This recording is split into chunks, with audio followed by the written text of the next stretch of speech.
Hello students, आज की इस वीडियो लेक्चर में हम लॉज ऑफ मोशन में कुछ बेसिक फंडामेंटल प्रॉब्लम को डिस्कस करेंगे जो कि force, linear momentum and conservation of linear momentum पे बेस्ड है। तो question number 1 is here, it is given to you a machine gun fires n bullets per second each of mass m.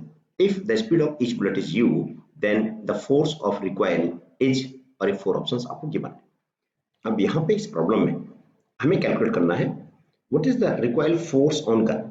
इस gun पे कितना force लगेगा। तो definitely जैसे bullet ये आगे मूव करेंगे, इनका मोमेंटम फॉरवर्ड डायरेक्शन में है, तो उतना ही मोमेंटम इस गन को बैक साइड में मिल जाएगा। तो आपको यही कैलकुलेट करना है कि इस मोमेंटम की वजह से कितना फोर्स गन को मिल जाएगा। तो force you know very well, it is your rate of change of momentum delta P by delta T. आप इसको लिख सकते हैं P by T and it is nothing, it is simply momentum per second. Momentum यहाँ पे linear momentum है, तो momentum per second हम जानते हैं कि 1 बुलेट के लिए जो मोमेंटम रहेगा, this one p1 is equal to mass into velocity mu। यहाँ पे कितने बुलेट्स है हमारे पास? For n bullets. n bullets के लिए मोमेंटम कितना हो जाएगा? p will be equal to n mu।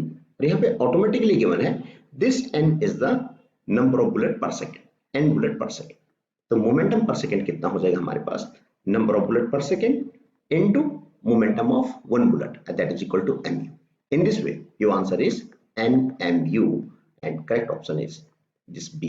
यहाँ पे velocity को v से रिप्रेजेंट कर दिया गया है, वो हम यूज कर सकते हैं। It will be nmv is the answer।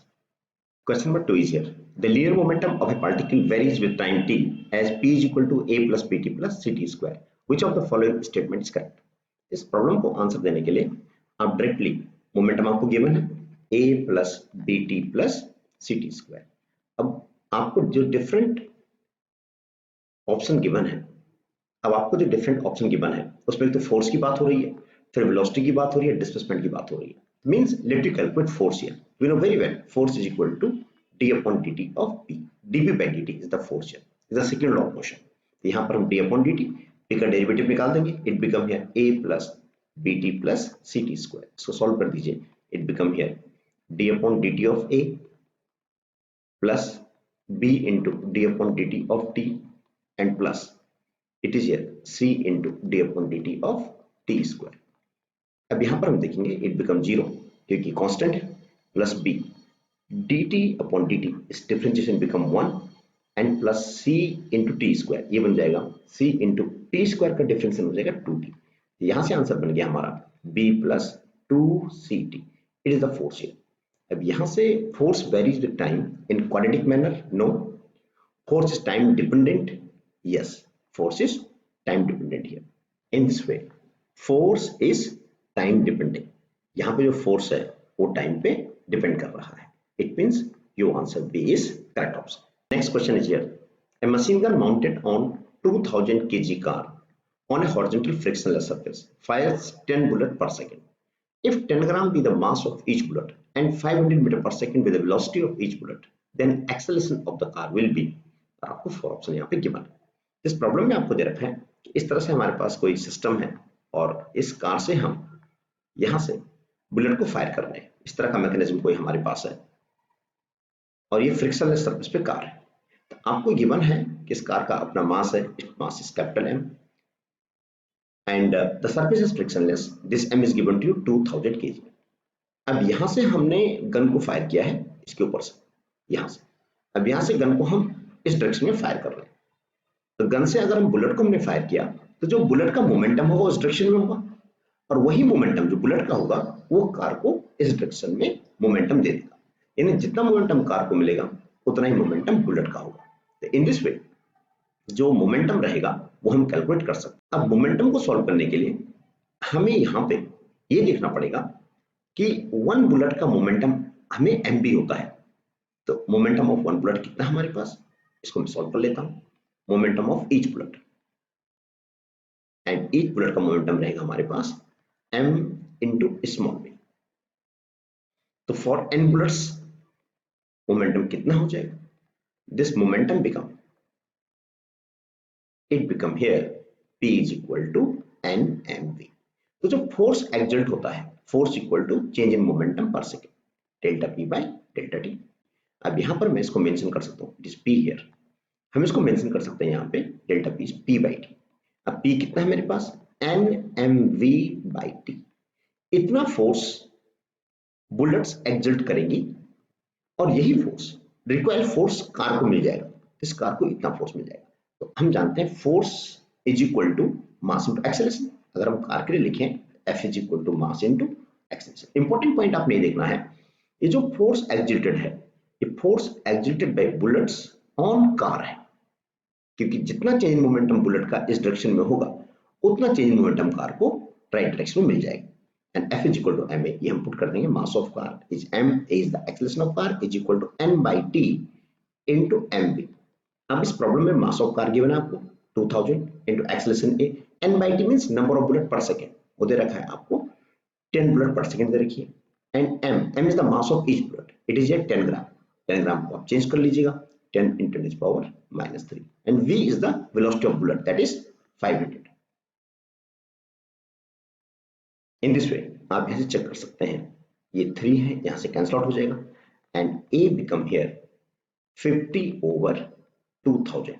अब यहाँ से हम देखेंगे इट इज 140 मीटर पर second square, and in this way your correct answer is C। Question is, question of 5th is here, an object at rest in space suddenly explode into 3 parts of same mass. The momentum of 2 parts are 2pi, I cap means x-axis and pj cap means y-axis. The momentum of third part is, इस problem में आपको given है कि कोई एक body हमारे पास है, अब ये बॉडी 3 पार्ट्स में ब्रेक हो जाती है। स्टार्टिंग में ये बॉडी रेस्ट पे है, तो बॉडी रेस्ट का मतलब है इसका वेलोसिटी 0 है। इट मींस जो बॉडी का नेट मोमेंटम रहेगा, इनिशियल मोमेंटम रहेगा, वो इनिशियल मोमेंटम बॉडी का 0 रहेगा, क्योंकि आप जानते हैं मास into velocity, and body rest पे है, इसका मोमेंटम 0 रहेगा। हम अच्छी तरह जानते हैं no external force is acting on the system, और उस सिचुएशन में total momentum of the system will remains conserve. As per problem this part get splitted into 3 fragments here, ये 3 पार्ट में ब्रेक हो जाता है। अब आपको स्टेटमेंट में गिवन है कि जो 2 पार्ट्स हैं वो परपेंडिकुलर निकलते हैं, एक एक्स एक्सिस में है, एक वाई एक्सिस में है, इनके मासेस इक्वल है। इट मींस जो पार्ट इस एक्सिस में निकलेगा उसका मोमेंटम गिवन है आपको 2p, ये दे रखा है, और जो वाई एक्सिस में निकलेगा उसका मोमेंटम गिवन है आपको p। The law of conservation of momentum से जो थर्ड पार्ट होगा उसका मोमेंटम इन दोनों के रिजल्टेंट मोमेंटम को बैलेंस कर लेगा। अब यहाँ पे इन दोनों का रिजल्टेंट कहाँ जाएगा वो हम कैलकुलेट कर सकते हैं। यहाँ पे 2p ज्यादा है, ये वैल्यू ज्यादा है हमारे पास, इसका जो डायग्राम बनेगा कुछ इस तरह से बन जाएगा। तो हम देख सकते हैं यहाँ पे कि इसका जो रिजल्टेंट जाएगा वो रिजल्टेंट यहाँ से आपका ये आ जाएगा, is the resultant of the momentum of these 2 parts here. This one is the let it be part 1, it be part 2, and it be the net momentum p12। तो p12 कितना हो जाएगा यहाँ से, p12 will be equal to under root of p1 square plus p2 square, क्योंकि इनके बीच का angle 90 degree है। p1 square is 2p whole square, p2 square is p square, it become here under root of 5p square, that is equal to p under root 5। अब यहाँ पे जो third part होगा, जो थर्ड फ्रेगमेंट होगा, वो third fragment just इस net momentum के अपोजिट डायरेक्शन में जाएगा, क्योंकि हम जानते हैं स्टार्टिंग में नेट मोमेंटम कितना है 0 है, अब भी मोमेंटम क्या होना चाहिए 0 होना चाहिए। Is the momentum third part p3 is। In this way p3 will be equal to p12 in magnitude and will be equal to p under root 5, ये मोमेंटम रहेगा, and your correct option is B। Next question is here, a raindrop of mass 0.1 gram is falling with uniform speed 10 centimeter per second. What is the net weight of the drop? अब यहाँ पे 4 option आपको given, ये कोई drop है, ये drop नीचे गिर रही है, आपको प्रॉब्लम में दे रखा है इसका यूनिफॉर्म वेलोसिटी है, यूनिफॉर्म स्पीड। यूनिफॉर्म स्पीड का मतलब हुआ कि इसका जो वेलोसिटी v है उसकी डायरेक्शन भी और मैग्नीट्यूड भी कांस्टेंट है, और जब भी वेलोसिटी v कांस्टेंट हो जाएगा it means acceleration become equal to 0, और अगर एक्सेलरेशन 0 है तो उस पे net force F comes out to be 0, F is equal to ma and it will be 0। It means जो इसका नेट वेट होगा, force stand for weight here, the net weight will be equal to 0। A is the correct option। Next question is question 6th and is given to you, a body of mass 1 kg moving towards east with uniform speed 2 meter per second, a force 2 Newton is applied to it towards north, What is the magnitude of displacement after 2 seconds? And 4 options are given. अब इस problem में आपको ये दे रखा है कि कोई body है, अब स्टार्टिंग में बॉडी का डायरेक्शन किधर है मोशन का, it is towards east, it is here, east is here, west is here, north is here, south is here. Starting में जो वेलोसिटी है वो ईस्ट की तरफ है, और ईस्ट की तरफ वेलोसिटी कितनी दे रखी है, it is uniform velocity 2 metre पर सेकेंड।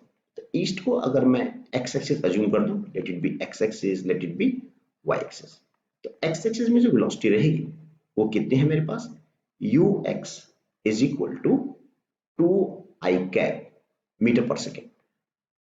ये वेलोसिटी और ये कांस्टेंट रहेगी, ये चेंज नहीं होगी। क्यों?